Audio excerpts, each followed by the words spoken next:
Please mute your microphones, but you can post your questions in the Q&A section at the bottom of the screen. And we will have a dedicated Q&A at the end of our session for these very important questions and conversations. So thank you so much for joining us today. As I said, my name is Christina Caputo, and I am with Forefront. Forefront is Illinois' statewide association that serves nonprofit, grant makers, advisors, and allies, and we serve across the great state of Illinois. I am one of Forefront's librarians. Forefront is a unique association and statewide association in the sense of we offer many different programs and we do amazing work here and we work with amazing partners. But what makes us absolutely, one of the things that makes us so unique is that we are the only statewide association that has professional librarians on staff and has a specialized library that serves the social impact sector that works within Social Impact Sector Association. So what we do in the Forefront Library is we provide the sector here in Illinois with resources to help them thrive. And we work very heavily with Candid and we use it. It's one of the databases that we use on the day-to-day. And we're so thrilled to offer this webinar in conjunction with Candid and Healthy Communities Foundation. Funders are increasingly requesting demographic data from nonprofits to better understand who they are and who they are not supporting. However, due to the lack of comprehensive public demographic data available, this results in a heavy burden on nonprofits to provide the information in a variety of ways and in a variety of formats. Forefront is a demographics via Candid partner. As this initiative empowers our nonprofits to share the demographic data one time on their Candid profile, where it can be accessed and reused by all. Candid provides Candid freely provides nonprofit demographic data to make the granting process quicker, easier, and more efficient for all involved. So welcome to today's webinar, Streamlining Demographic Data Collection. We have two very engaging and dynamic speakers with us today that we are so thrilled to have. We have Brian from Candid, and I'm going to pass the baton to you. Thanks so much. Thanks, Christina. Hello, everyone. Let me share my slides. So I am Brian Schultz, pronouns he, him. I'm a director of partnerships here at Candid. I'm located in Cleveland, Ohio, and I oversee a lot of our relationships in the Midwest. And I'm Midwest born and raised, and really excited to have this conversation with everyone today.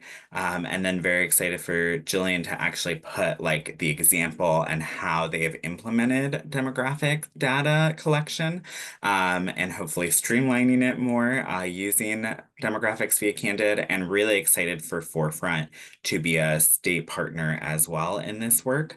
And so happy to kind of go over the overview and then go from there. And please do, if you have questions, put those into the chat. And really excited again about this conversation. And I'm just going to drop in the link of what I'm going to be talking about here. And so I'll just kick it off then. So I'm assuming most of you know Candid. Every year, millions of nonprofits spend trillions of dollars. We find out where that money comes from, where it goes, and why it matters. And our tagline is, we get you the information you need to do good. And you probably know us already from Foundation Center and GuideStar, and together we do so much more. So really what I'll be focusing on today and what this conversation is about is demographic data. And demographics are statistics that describe populations and their characteristics. Demographic analysis is the study of a population based on factors such as age, race, and sex, just to give that definition. And then really a question we get a lot is how we got here, why demographics be candid, what is it? I'll be discussing all of that today. But as a lot of you probably know, if you either are currently collecting demographic data, thinking about collecting it, or maybe in the past, your foundation did actually collect demographic data and then you stopped. Or as a nonprofit, if you've given demographic data, you're probably like, you know that in 2020 was a year where a lot of things happened in the world. And we had a racial reckoning here, and we are still going through that in the United States. And two big things, and then the pandemic as well. And so nonprofits got more vocal with funders that they would like more streamlined applications, less questions. They needed the money in a quicker fashion. And with that, we found that, and through a lot of national surveys, and the Technology Association of Grantmakers found that the majority of grantmakers wanted to reduce the amount of questions on their application, but they also wanted to start asking new questions like demographics. So that was at odds with how do they reduce the number of questions while also adding new questions. And then the survey also found that around 46% of grant makers, 46% of the application or the application that grantees fill out are the same questions that grant makers are using. So how do we streamline that and ensure that the questions that you're receiving or nonprofits are receiving and that grant makers are asking are really specific to your foundation, and where can you capture a lot of that other information? And so we hope you can capture that via the Candid profile, which you find on GuideStar, and that's what I'll be talking about today. And so this, for us, Demographics via Candid, is really the idea that the information is available, and that we would love for nonprofits not to have to fill it out over and over again through applications. And also streamlining it, in our opinion, is ensuring that we're asking the same set of questions. Nonprofits know what the questions are and they can answer them. What we were also finding, and still finding, is that some grant makers ask demographic questions in various ways, and it can put more work on the nonprofit to see how they kind of slice those numbers, how they're filling out the questions, and what that looks like. So we're trying to standardize what those questions are based on US Census information, a lot of information and connections with funders and nonprofits, and making sure that it's not overwhelming the nonprofit as well. So I'll go through that today. And then this is from research that Candid conducted with Kelly Brown of Viewpoint Consulting, who's out of Chicago. 72% of respondents reported that they supplied demographic data to at least one entity, like Candid or funder, and 46% of nonprofits reported that they had supplied it over 5 or more times in the past year. So our hope with that is that as more funders are asking for demographic data, that nonprofits can easily have that updated and it can easily be taken by the funder. And so how are we proposing this? So Demographics via Candid builds on what already exists, which is the Candid nonprofit profile. If you're familiar with it or not familiar, that sits on GuideStar, and it is a profile that all nonprofits have, whether they have claimed it or not. Funders have them as well, and it comes from 990 data from the IRS. And so all 501c3s have profiles, and as you claim and update those profiles, one section is demographic data, and where you can input the demographic data of your staff. So specifically what I'm talking about today on the nonprofit profile is demographic data based on the board, staff, senior staff members of a nonprofit. And so it's not who they're serving, it is the makeup of that staff, the organization, and the board. And nonprofits share that demographic data one time in a standardized format. We provide support to help nonprofits participate. We have a lot of various resources, and the demographic data is then freely available to funders. That's through grants management systems, through a baseline we can provide to you, which is a summary of your grantee's information that's in the Candid profile. It's also available on a public Tableau dashboard that you can access via our site as well, so anyone can access that. And then just for everyone to kind of give that base, what is a Candid profile? It goes beyond IRS data. It's insights on nonprofits. There's meaningful data there as well. It is self-contributed, so we do pull data from the 990, but once the profile is claimed, that data can be updated and then it is self-contributed. So it includes information from nonprofits themselves, from 990s and other third-party sources.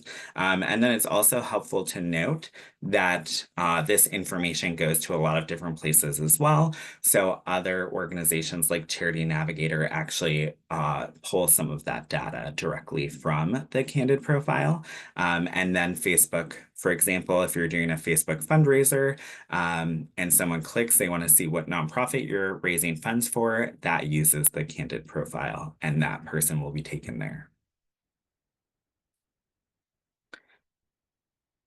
And so what are the benefits to the sector? And aggregate data to inform the full view of equity across the sector. So I think what's really important to note is that a lot of times this data sits on a grants management system or on a specific funder's application, and they have access to that information, but the sector as a whole does not have all of this information. We do know that data is power, and then when we're looking at statewide reports, and how would Forefront pull a report of data on their state?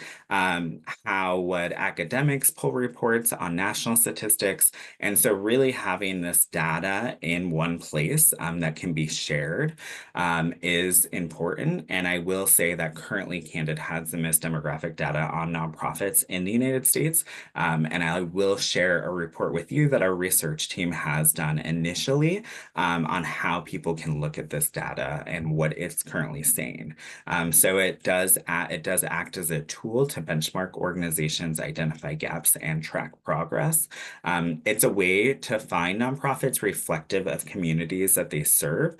So a lot of donor advised funds, I know that's a buzzword, they have access to the Candid profile and they can do different searches and they can use the various information the Candid profile provides to find nonprofits that they would like to fund. And we are seeing that kind of spur some of that. So if someone's looking locally, say in Chicago, and they want to look at an arts organization and they want to look at specific information, they can do it via the Candid profile, and then they can send money via their donor advised funds. And it also enables nonprofit to share the data just one time. So the hope is that if I'm a nonprofit and I fill out 20 grant applications a year, 15 of them are asking for demographic data. The hope is that the majority of those funders would pull that data through the Candid profile, which can be done in numerous ways that I'll talk about, instead of asking it specifically on their application. And you'll hear from Jillian how they do that. And so a lot of you might be asking, like, how much data is here? How much data does Candid have?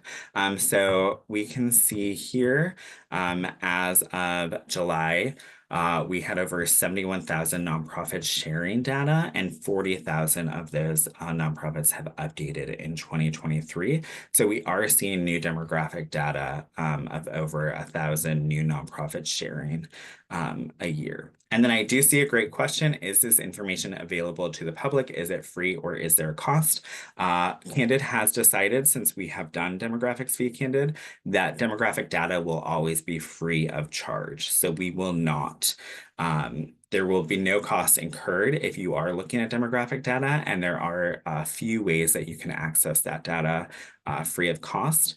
And so I'll talk about that in a minute, but I also want to ensure that I give Jillian enough time. So one of the things I really wanted to share was how have we so far used that data of now it's over 76,000 nonprofits sharing demographic data. One way we've done this is through our report, The State of Diversity in the U.S. Nonprofit Sector, and it shows select key findings and takeaways. So some of the things that it showed is the U.S. nonprofit sector becomes less diverse at higher levels of leadership. There's actually more CEO diversity in small organizations compared to large ones. White male CEOs are more likely to lead at large nonprofits, and smaller organizations tend to have more diverse boards. And I'm happy to have this report shared out, and I know that Christina will be able to send that tomorrow in resources. And so one thing that we did capture from this report as well is our VP of Research is quoted as saying, not only are leaders of color underrepresented in the nonprofit sector, but they are also disproportionately confined to the smallest organizations. And this suggests that the racial leadership gap is especially large for larger organizations. And we have a lot of different kind of things that we found in the report, and we also look at gender as well, and sexual orientation and disability status. And so when we talk about Candidate's demographics, what are the questions? So we do currently have 5 questions. I will say all of the information for the board members, staff, and senior staff are aggregated, except for the leadership level, which is the CEO or executive director of the nonprofit organization. You would see that information. So we asked race and ethnicity, gender identity, sexual orientation, and disability status. And the example shown here is Candid's information profile. We make sure that it is up to date and that we are also modeling what we're asking. And so you can see that and how we pull it. I will say something to note is that for 2025, we are adding veteran status. And we do know that with the new Illinois state law, grant makers that grant over $1 million a year will be required to share this information on their organization. And so we're hoping that grant makers could upload their profile, fill out the questions there, and then be able to share that. And there's various ways you can share this profile as well. But that's just something to note that our newest question will be on veteran status. And then accessing the demographic data for free. So great question. You can pull that from the Candid nonprofit profiles on GuideStar. We do have different systems where you can connect and pull that data directly as well, depending on kind of your back end system. However, I will say one of the easiest ways for funders to get this information is through their grants management systems. And I will share a slide of our current partners that have this information at various levels. And they'll be updating it based on the needs that they hear from funders as well. We also have the public Tableau dashboard that you can access, and you can see all of that information in aggregate. You can look at counties, you can look at statewide information, you can plug in your own grantee EINs in there. And then we do have a spreadsheet that we can give you. So if you reach out, give us the EINs of your grantees, we can return the spreadsheet to you. So you'll see how many of your grantees have Candid profiles, what level they're at, and then what demographic information they share as well. So it's a really great kind of source of information that you can see there. We currently have over nearly 200 partners and counting. And one of those partners is the Healthy Communities Foundation, and we're so happy that they are a partner. And so these partners consist of funders, nonprofit associations, and also philanthropy serving organizations like Forefront and grants management vendors. And so feel free to check out the list. And if you'd like to sign up as an official partner, we'd love to have you. It really means that you are saying that you believe in a streamlined source of data collection, and part of that being demographic data. And then our partners are all working towards pulling the data directly from the Candid profile through the various methods as well. And so not everyone is there yet, but it's a process. And so everyone is working towards how they can pull that data directly instead of asking it in their application. And then what it means to be a grant-making partner is that you would ask nonprofits to share their data via their Candid profile. You would then retrieve the demographic data directly from Candid for free, and it limits the use of custom formats. And here are our grants management system partners. So we have Camilio, Submittable, Fondant, Giving Data, Flux, Smart Simple. We're also adding a Salesforce integration that will launch in early 2025. So we're very excited about that. And we're talking to other grants management systems. So if you are using a grants management system that is not a partner, please reach out to them and ask them if they would consider joining. The demographic data is given to them for free. And then they put it into their systems. And so lots to say there, a lot of information, but I would like to pass it to Jillian so that you can actually see how a partner is using this data, how they're viewing it, and kind of the ups and downs of streamlining data collection. So thank you so much, and look forward to the questions as well.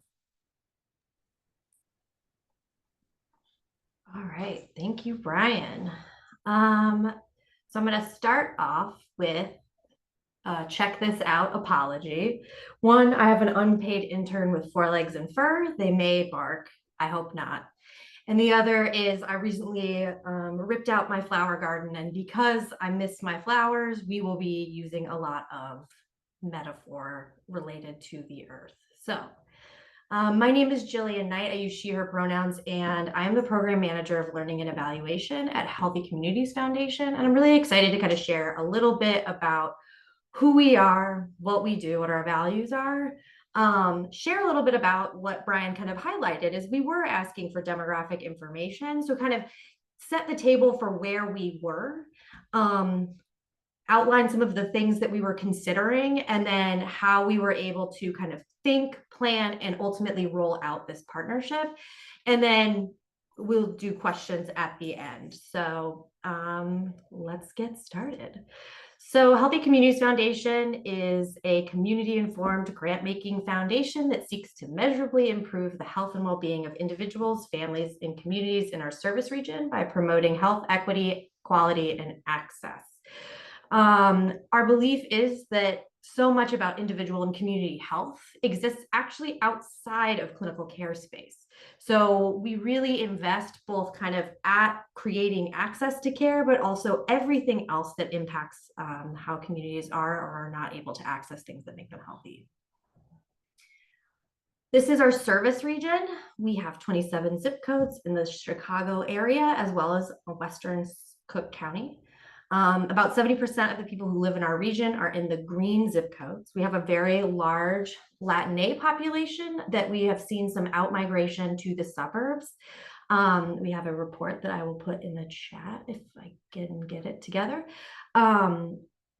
And so I think the other thing that philanthropy doesn't do is like locate themselves into the resources that they're stewarding. And so Healthy Communities Foundation is a result of the sale of McNeil Hospital in Berwyn, Illinois. And so we have this regional focus because this is the area that the resources came from. And so we feel really strongly that we should steward those resources into the region that they were pulled from.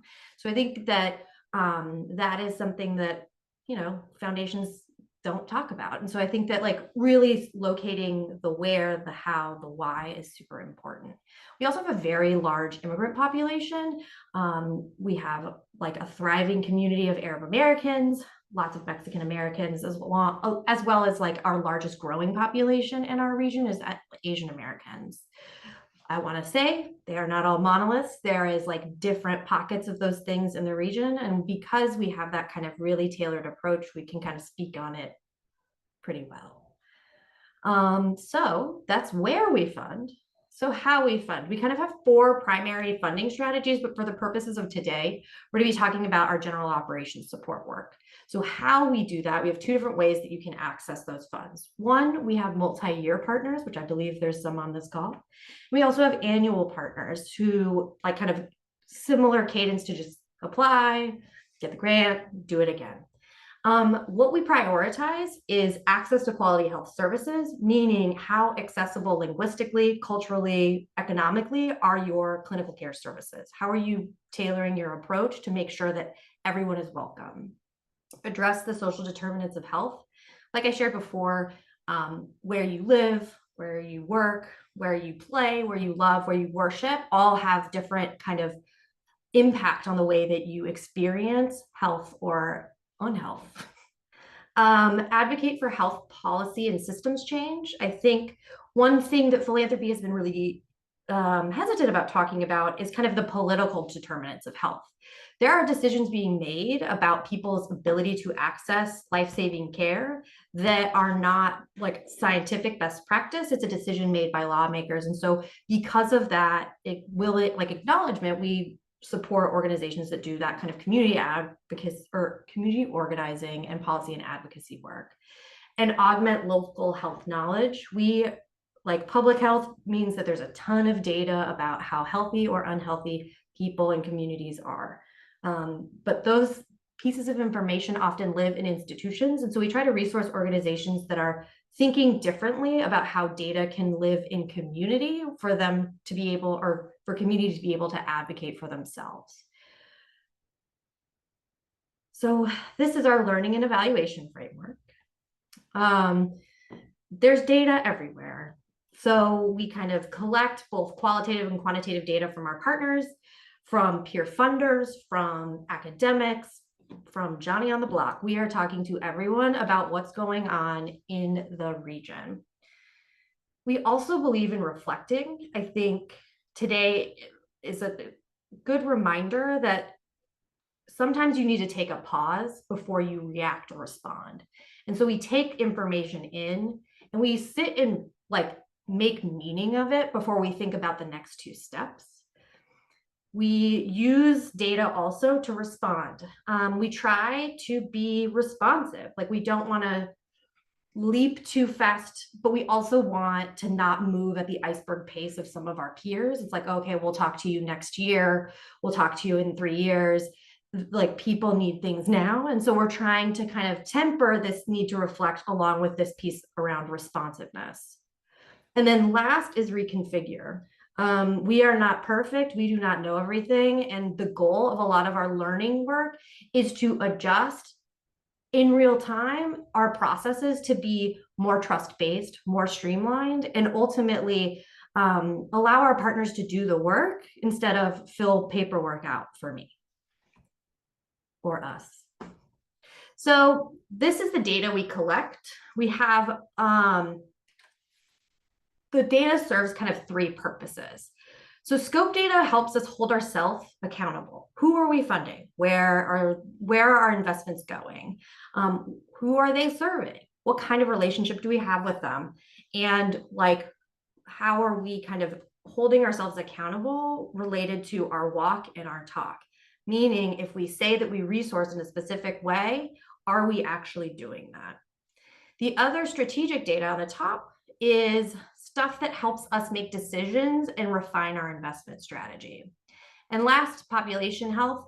It allows us to keep a focus in like a long-term change, but we don't like make any assumption that one grant for 1 year is going to meaningfully move a health indicator in a data set. But it is helpful. And I often say that like data allows us to ask better questions as like a better place to start versus knowing nothing. So that is like globally what we're looking and paying attention to, but we are here to talk about demographics. So these are the different places that we collect those things. And I want to be really specific here because I think we say demographics and people are like, it could be anything and everything. So we collect the data types on the right at every level that you see listed on the left. And then I would like pointed out in bold is that socioeconomic status is one demographic piece that we collect that Candid currently does not. And sexual orientation and disability status, we do not ask as many questions related to those things because about 25% of our organizations are collecting that information. And so it's just kind of a yes, no, but we're hoping to kind of move into that. So here's our data collection lifestyle, or life cycle. So it's kind of like a pre-post investment for my public health people out there. It's like dose response. And so we release our application typically in the winter. The information that we collect on the front end is like budget size, grant utilization. So how do you think this year is going to go? And some other items that we need in terms of like just categorization, again, back to this like who and how we serve. Most of them are just used to help with orienting ourselves to partners. We do site visits to follow up because I think some of us are really good in writing, but are not so great on Zoom, for example. And so we're able to follow up and then like get additional like kind of context for what was shared in their original like LOI application. And then their grant report. So as you can see, we give awards out in the summer. So the term is like fall to fall. And so usually at the end of the grant term, we start to do our reporting process. So I believe at the beginning, I said, we ask, how did it go? Or we ask, how do you think it's going to go? And then we meet again and I'm like, how'd it go? And they can kind of share what worked, what didn't. And then I'm just going to make a little plug. We also provide the option for people to fill out their narrative components of their application via a conversation with our learning team. So you have kind of, there's a lot of flexibility in the way we're thinking and collecting this information. So join me in the weeds, reporting response options. So this year we are wrapping up our reporting process right now. I spent a lot of time in Excel, and these are kind of the kinds of response options that we ask for. So ultimately at the end of the day, there are 82 different things that people have to put in to fill out my report if they are not a demographics partner with Candid currently, or like have an up-to-date Candid profile.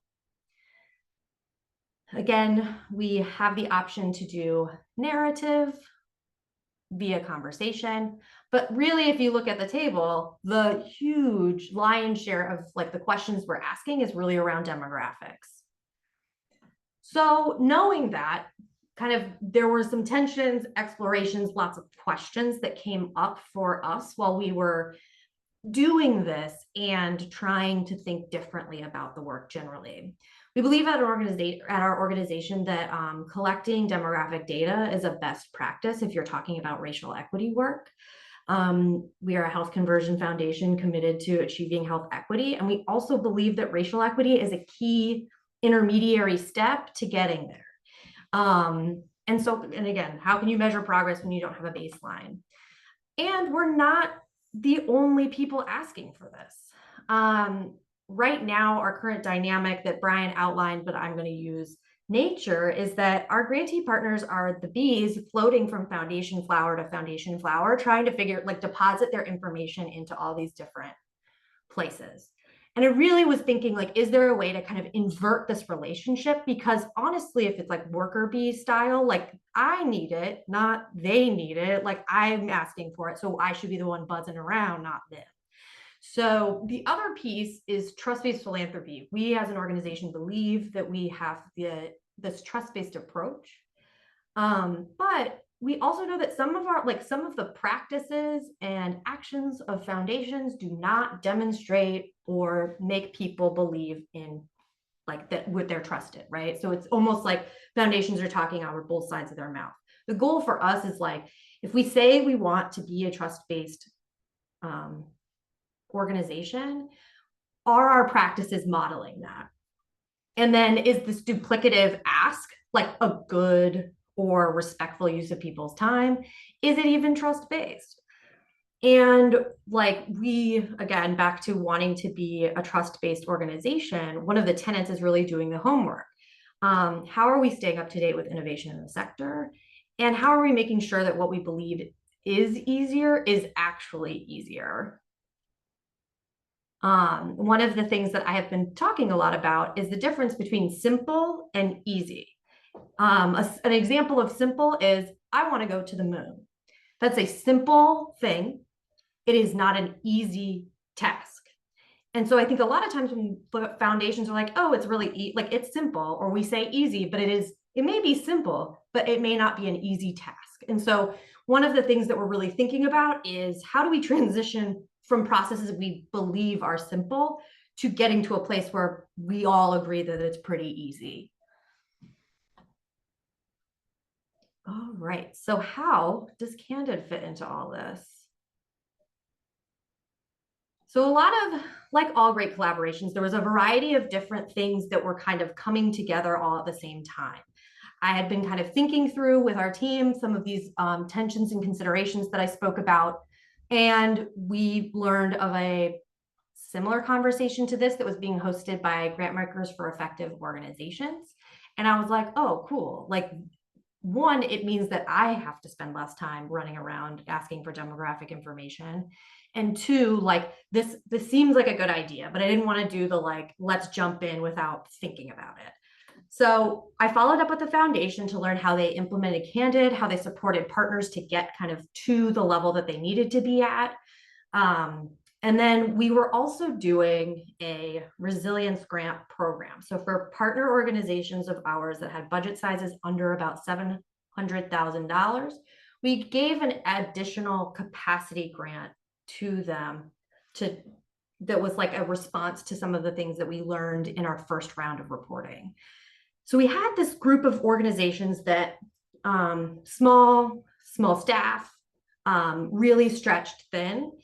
And because that was kind of the partners that we were most concerned about with this Candid move, we offered this pilot for partners that had not done Candid or whatever, like wanted to give us feedback. So we were able to kind of have a conversation in real time with partners that had never done it before, partners that have done it and were very clear about what they liked and what they did not like about it. And so as a part of that conference, like it was like, okay, we kind of see that it's not a perfect process, but it could eliminate this duplicative activity. The other thing that we did is we filled out our own Candid profile. I believe that you shouldn't ask people to do things that you won't do yourself. And I think that for us going through the process of claiming our Candid profile, I will share that it was not an easy process. But it was simple in its ask. Like it's clear what the things are. The bigger your organization, the thornier the questions are, or not thorny, that's probably the wrong one. You probably have to have a bigger table of people to contribute to the different pieces that are being asked. But we were able to do that. And so we claimed the profile. We were like, this seems to work. We developed an implementation plan that was reviewed and approved by our leadership. And we became a demographics via Candid partner. And so what that means and what that has looked like is a very detailed plan. Our communications team was critical in rolling this out. It organized kind of where changes needed to be made in our process, how we announce things, how we let people in on these conversations. I can share that we are not requiring a Candid profile to fill out, like to apply to our organization. We have bundled it into our reporting process because why would I? It is a silly process to demand that of an organization you may not be investing in. And so for us, we believe that that should be part and parcel of the ways that we're investing. And then as they report on their grant, they will kind of share that their Candid profile has been updated or claimed, and we can kind of get into the real reason that we ask for reports.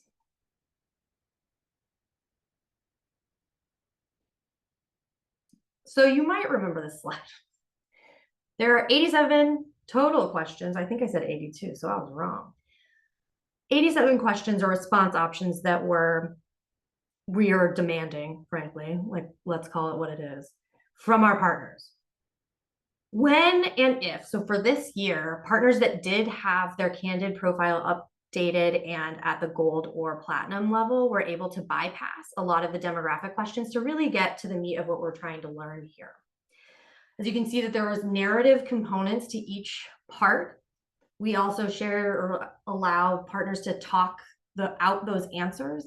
And so for us, it's transformed an 87 question process into a 12 question process with roughly 5 of those being narrative and half being yes, no, check a box, make a choice.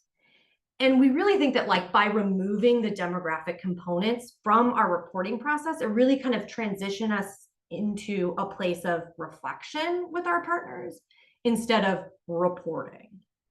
And like we believe, again, that we are a trust-based funder. And so if we can pull that off, it allows for this kind of like freer exchange of ideas and review of the work. So what can Candid do for us? Sorry, I'm looking at my talking points.